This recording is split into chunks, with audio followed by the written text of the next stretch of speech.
ও ভাই সাহাব, 15,000 টাকায় best smartphone.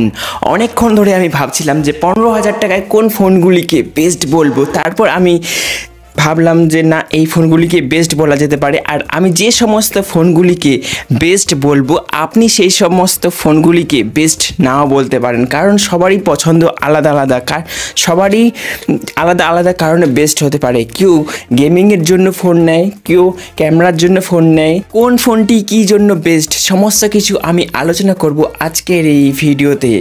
আপনি এই ফোনগুলো নাও নিতে পারেন, কিন্তু অবশ্যই দেখবেন যে আপনি যে ফোনটি কিনছেন সেই ফোনের মধ্যে 5G কানেক্টিভিটি আছে কি না, 5000 mAh ব্যাটারি আছে কি না, মিনিমাম তো 33 ওয়াটে ফাস্ট চার্জার থাকতে হবে, তার সাথে কমপক্ষে 7 থেকে 8টা 5G ব্যান্ডের সাপোর্ট থাকতে হবে, LPDDR4X RAM, UFS 2.2, 15,000-এর নিচে যদি আপনি ফোন নিতে চান তাহলে অবশ্যই এগুলি নজর রাখতে হবে। আমি যে সমস্ত ফোনগুলি রেকমেন্ড করব, যে ফোনগুলি আমি নিতে বলবো, সেই সমস্ত ফোনগুলি আপনি নাও নিতে পারেন। যে ফোনটি আপনি কেনার কথা ভাবছেন, দেখবেন যে এগুলি সেই ফোনে আসে কি না, 120 হার্টজের রিফ্রেশ রেট আছে কি না, ফোনটির দাম 15,000 টাকা হওয়ার সত্ত্বেও 8 মেগাপিক্সেলের সেলফি ক্যামেরা দিচ্ছে, এটা কিন্তু আমি মন থেকে নিতে পারছি না। পারফরমেন্সওয়ালা যেসব সমস্ত ফোন পাওয়া যাচ্ছে সেই সমস্ত ফোনগুলিতে আমরা 8 মেগাপিক্সেলের সেলফি ক্যামেরা দেখতে পাচ্ছি। ভিভোর যে নতুন ফোনটি বের করানো হয়েছে, ভিভো T3X 5G ফোনটি, এই ফোনটিতেও আছে 8 মেগাপিক্সেলের সেলফি ক্যামেরা। তার পাশাপাশি যে আরেকটি ফোন লঞ্চ করতে যাচ্ছে iQOO Z9X 5G, এই ফোনটিতেও নাকি 8 মেগাপিক্সেলের সেলফি ক্যামেরা থাকছে। প্রসেসর নিয়ে যদি আমি আলোচনা করি, প্রসেসর দুই কোম্পানি পাওয়া যায়, একটা হচ্ছে কলকামের প্রসেসর আর একটা হলো মিডিয়াটেকের প্রসেসর। তো মিডিয়াটেকের প্রসেসর হলো মিডিয়াটেক ডায়মেনসিটি 61000+ প্রসেসর। এই প্রসেসরটি হলো সব থেকে সস্তা। আর একটি কম দামের প্রসেসর আছে, বলতে পারবেন সেই প্রসেসরের নাম কি? যদি জানেন তাহলে লিখে জানাতে পারেন। তারপরে কলকামে যদি প্রসেসর হয় তাহলে 6 Gen 1 প্রসেসরটা সব থেকে সস্তা। তো এই প্রসেসরওয়ালা ফোন আমরা 12 থেকে 13,000 টাকায় পেয়ে যাই। তো এইগুলি থাকতে হবে, অন্তত স্কোর 4.5 লাখের উপর যাতে হয়, 4 লাখ 4.5 লাখের আশেপাশে যাতে হয়, 4 লাখের নিচে যাতে না হয়। প্রথমে যে ফোনটি নিয়ে আমি আলোচনা করব সেই ফোনটি হলো Moto G64 5G। এই ফোনটি কিছুদিন আগে লঞ্চ করানো হয়েছে, আর এখানে থাকছে ফুল HD+ LCD display, 120 hertz refresh রেটের সাথে 560 নিচে পিক ব্রাইটনেস আছে, এখানে হাইব্রিড সিম স্লট, আর এখানে 6000 mAh ব্যাটারি, এটা কিন্তু একটা ভালো দিক, আর 33 ওয়াটের ফাস্ট চার্জার। আর ফোনটির ওজন 192 গ্রাম।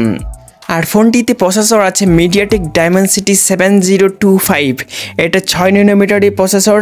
এছাড়াও এখানে থাকছে 14টি 5G ব্যান্ডের সাপোর্ট। তো 5G কানেক্টিভিটি নিয়ে কোনো সমস্যা থাকছে না। প্রোটেকশন রেটিং থাকছে IP52, আর এখানে OS থাকছে তাদের নিজস্ব OS থাকছে MyUX, আর 1 বছরের অ্যান্ড্রয়েড আপডেট পাবেন, আর 3 বছরের সিকিউরিটি আপডেট থাকছে। ব্লুটুথ ভার্সন থাকবে 5.3। এখন আমরা চলে আসবো ক্যামেরাতে। 50 মেগাপিক্সেলের প্রাইমারি ক্যামেরা, তার সাথে OIS থাকছে, 8 মেগাপিক্সেলের আলট্রা ওয়াইড, আর 16 মেগাপিক্সেলের সেলফি ক্যামেরা।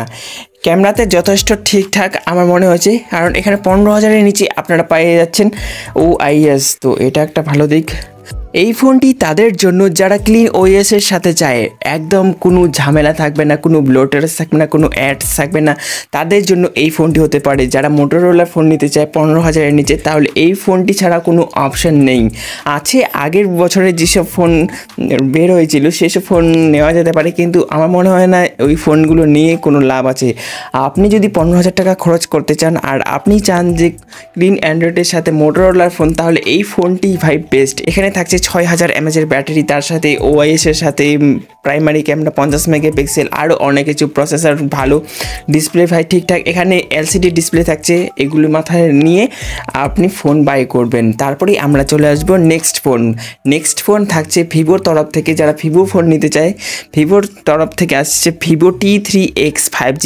যারা এই বাজেটে গেমিং করবে, অথবা ভিডিও এডিটিং করবে তাদের জন্য এই ফোনটা ভাই বেস্ট হতে পারে। যারা পারফরমেন্স বেস্ট চায়, এখানে ভাই ক্যামেরাতে খামতি দেওয়া হয়েছে, কারণ এখানে থাকছে 8 মেগাপিক্সেলের সেলফি ক্যামেরা। বারবার করে বলছি 8 মেগাপিক্সেলের সেলফি ক্যামেরা ভাই এই দামে নেওয়াটা কিন্তু বোকামি, কিন্তু এখানে পারফরমেন্সটা যেহেতু বেস্ট থাকছে তার জন্য এই ফোনটিকে রেকমেন্ড করা যেতে পারে। এখানে থাকছে 6 Gen 1 প্রসেসর, ভাই এটা 4 ন্যানোমিটারের প্রসেসর, দুর্দান্ত লেভেলের প্রসেসর।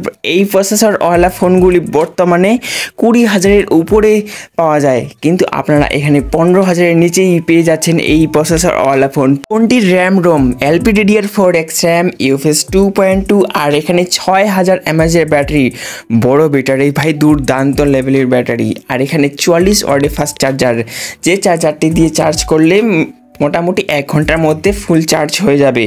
199 গ্রাম ফোনটির ওজন। আর এখানে ডুয়েল স্টুডিও স্পিকার থাকছে। ফোনটির ডিসপ্লে সাইজ 6.6 ইঞ্চির LCD ডিসপ্লে, আপনাকে এটা মাথায় 6.7 ইঞ্চির LCD ডিসপ্লে, এটা কিন্তু মাথায় রাখতে হবে। এখানে অ্যামোলেড ডিসপ্লে থাকছে না, এখানে LCD ডিসপ্লেই দেওয়া হয়েছে। আর 120 Hz রিফ্রেশ রেটের সাথে 1000 নিটসে পিক ব্রাইটনেস। ফোনটিতে থাকছে 50 মেগাপিক্সেলের প্রাইমারি ক্যামেরা, 50+2টা আমি বাদে দিলাম। আর 8 মেগাপিক্সেলের সেলফি ক্যামেরা। সেলফিতে ভাই খামতি দেওয়া হয়েছে। আমি যদি ক্যামেরাকে বাদ দিই, ক্যামেরা ভাই যথেষ্ট ভালো, ঠিকঠাক লেভেলের একটা ক্যামেরা দেওয়া হয়েছে। ক্যামেরা ঠিকঠাক, খুব যে ভালো তা আমি বলবো না।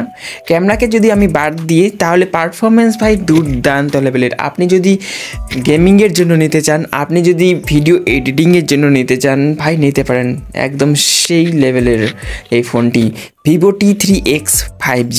আর এখন যে ফোনটি নিয়ে আমি আলোচনা করব, এই ফোনটি হলো ক্যামেরা সেন্ট্রিক ফোন। যারা ক্যামেরার জন্য ফোন নিতে চায় 15,000-এ, তাদের জন্য এই ফোনটা নেওয়া যেতে পারে স্যামসাংয়ের তরফ থেকে। স্যামসাং গ্যালাক্সি F15 5G আর M15 5G। F15 ফোনটি পাওয়া যায় হচ্ছে ফ্লিপকার্টে, আর M15 5G ফোনটি পাওয়া যায় অ্যামাজনে। দুটি ফোনেই সেম, কিন্তু নামগুলো আলাদা, তো তাই একসাথে আমি এক্সপ্লেন করে দিচ্ছি। আর দুটি ফোনেতেই থাকছে super AMOLED display, 6000 mAh battery. এই ফোনটি মেন ফোকাস দেওয়া হয়েছে ক্যামেরাতে। ফোনটির বিশেষ ব্যাপার হলো যে 4GB 128GB ভেরিয়েন্টের দাম 12,000 টাকা, 11,999 টাকায় পাওয়া যাচ্ছে। 6000 mAh ব্যাটারি থাকছে। মিডিয়াটেক ডায়মেনসিটি 6100+ প্রসেসর থাকছে। আর এই ফোনটিতে থাকছে triple camera setup. Primary camera থাকছে 50 মেগাপিক্সেল, 50+5 মেগাপিক্সেল, তার সাথে আছে 2 মেগাপিক্সেলের। আর সামনে থাকছে 13 মেগাপিক্সেলের সেলফি ক্যামেরা। ভাই সেলফি ক্যামেরা ভাই যথেষ্ট ঠিকঠাক আমার মনে হয়েছে। আর এই ফোনটি যারা ক্যামেরার জন্য ফোন নিতে চায় তাদের জন্য এই ফোনটা ভাই বেস্ট হতে পারে। আর 12,000 টাকায় এত কিছু দেবে না। আর এখানে থাকছে সুপার অ্যামোলেড ডিসপ্লে। ফোনটির খারাপ দিক হলো যে এখানে নজওয়ালা ডিসপ্লেটাই থাকছে। সেই নজওয়ালা কেন নজওয়ালা ডিসপ্লে হলো এখানে, আমি কিন্তু অন্য একটা ভিডিওতে আলোচনা করেছিলাম, তো আর সেখানে আমি যাচ্ছি না। নজওয়ালা ডিসপ্লে দিচ্ছে। আর বক্সের মধ্যে আপনারা Type-C to Type-C একটি কেবল পেয়ে যাচ্ছেন, কিন্তু এখানে অ্যাডাপ্টার থাকছে না। চার্জারটিকে আপনাকে আলাদা করে কিনতে হবে, সেখানে একটা খরচা। তো তাই এখানে একটা মাইনাস পয়েন্ট। অন্যান্য ফোনগুলি আপনারা কিনুন ভাই, চার্জার বক্সের মধ্যেই দেয়। এত কম দামে ফোনগুলিতে চার্জারও নিয়ে নিচ্ছে, এটা কিন্তু মেনে নেওয়া যাচ্ছে না। এই দুটাই কিন্তু আমি মাইনাস পয়েন্ট দেখতে পাচ্ছি। আপনি ক্যামেরার জন্য ফোন নিতে চাচ্ছেন আর আপনি চান যে আমি স্যামসাংয়েরই ফোন কিনবো, তাহলে এই ফোনটা ভাই নেওয়া যেতে পারে আরামসে। তো এর থেকে আর ভালো কোনো অপশন নেই। আর এখন যে ফোনটি নিয়ে আমি আলোচনা করব, এই ফোনটি হলো একটা ব্যালেন্স ফোন। সব কিছু দেওয়ার চেষ্টা করেছে, সমস্ত কিছুই, মানে সমস্ত কিছু। এখানে ক্যামেরা, ডিসপ্লে, ব্যাটারি, প্রসেসর সব কিছুই ওভারঅল সেরা দেওয়ার চেষ্টা করেছে, কিন্তু সব দিকেই কিন্তু বেস্ট হয় না। এখানে ডিসপ্লে আছে অ্যামোলেড, ঠিক আছে। ফোনটি হলো Realme P1 5G। এই ফোনটা 15,000-এর নিচেই পাওয়া যায় অফার টফার লাগিয়ে। ফোনটিতে প্রসেসর আছে মিডিয়াটেক ডায়মেনসিটি 7050, 45 ওয়াটের ফাস্ট চার্জার আছে, 5000 mAh ব্যাটারি। এখানে 50 মেগাপিক্সেলের প্রাইমারি ক্যামেরা, 50+2। এখানে দেখে মনে হবে যে এখানে 4টি ক্যামেরা আছে, কিন্তু না, এখানে 4টি ক্যামেরা না, এখানে 2টি ক্যামেরাই। 2টি ক্যামেরা, তাও আবার 2 মেগাপিক্সেলের ক্যামেরাটা ভাই বেকার। 50 মেগাপিক্সেলের প্রাইমারি ক্যামেরাটাই হচ্ছে মেইন ক্যামেরা, আর ওটাই হচ্ছে কাজের, ঠিক আছে। আর সামনে আছে 16 মেগাপিক্সেলের selfie camera, LPDDR4X RAM, UFS 3.1, এটা কিন্তু একটা ভালো দিক। 3.1 দিচ্ছে 15,000-এ, ঠিক আছে। এখানে 2 বছরের অ্যান্ড্রয়েড আপডেট পাবেন আর 3 বছরের সিকিউরিটি আপডেট থাকছে, ঠিক আছে। এখানে অ্যামোলেড ডিসপ্লে হওয়ার কারণে থাকছে এখানে ইন ডিসপ্লে ফিঙ্গারপ্রিন্ট, এটা কিন্তু একটা দারুণ দুর্দান্ত লেভেলের ভালো দিক। অন্যান্য কোম্পানিরা এখনও LCD ডিসপ্লে দিচ্ছে 15,000-এ, আর এখানে এরা 15,000-এর নিচে দিচ্ছে এখানে অ্যামোলেড ডিসপ্লে দিচ্ছে কারা? রিয়েলমি, আর একটি হলো স্যামসাং সুপার অ্যামোলেড ডিসপ্লে দিচ্ছে, আর বাকি সবাই LCD ডিসপ্লে দিয়েই কাজ চালিয়ে দিচ্ছে, কিন্তু তাদের পারফরমেন্স একটু বেটার। সবাই আলাদা আলাদা কারণে বেস্ট, ঠিক আছে। সবাই যে সমান কাজ করছে এমন না, কেউ 6000 mAh ব্যাটারি দিচ্ছে, কেউ 5000 mAh ব্যাটারি দিচ্ছে, কেউ অ্যামোলেড ডিসপ্লে দিচ্ছে, কেউ LCD ডিসপ্লে দিচ্ছে, কেউ 5G ব্যান্ড বেশি দিচ্ছে, কেউ প্রসেসর একটু কম ভালো দিচ্ছে, ঠিক আছে। আর কেউ Type-C দিচ্ছে, কেউ আবার বক্সের মধ্যে চার্জারে দিচ্ছে না। তো সবারই আলাদা আলাদা আবার মাইনাস পয়েন্ট আছে। আপনার যদি ফোকাস থাকে যে আমি ক্যামেরার জন্যই ফোন কিনবো, তাহলে অবশ্যই স্যামসাংয়ের ফোন কেনা উচিত। আর আপনি যদি চান যে পারফরমেন্স, আপনি গেমিং করার জন্য ফোন কিনতে চাচ্ছেন বা ভিডিও এডিটিংয়ের জন্য ফোন কিনতে চাচ্ছেন, তাহলে অবশ্যই Vivo T3X 5G।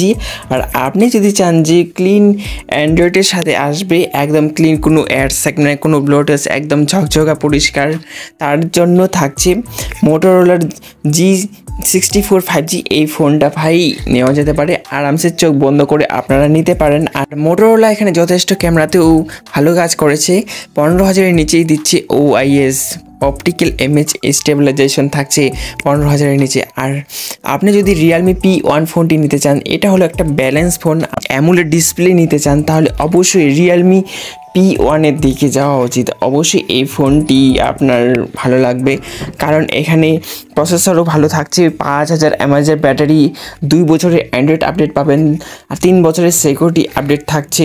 তো সমস্ত কিছু মিলিয়ে টিলিয়ে একটা ব্যালেন্স ফোন বানানোর চেষ্টা করেছে। এখানে যে ক্যামেরা যে খুব যে ভালো কাজ করছে এমন না ভাই, ঠিকঠাক লেভেলের 15-16 হাজার টাকা দামের যেসব ফোন পাওয়া যায়, যেসব ক্যামেরা হয়, ঠিক আছে, সেরকমই আপনারা পেয়ে যাবেন। আপনারা রিয়েলমি ফোনের ক্যামেরা তো জানেনই, তো একটা ঠিকঠাক লেভেলের ফোন দেওয়ার চেষ্টা করেছে। তো কেমন লাগলো আজকের এই ভিডিওটি অবশ্যই নিচে কমেন্টে জানাতে পারেন। ভিডিওটি ভালো লাগলে অবশ্যই একটি লাইক করুন। ভালো থাকবেন, সুস্থ থাকবেন, আর সবসময় হাসি খুশি থাকবেন।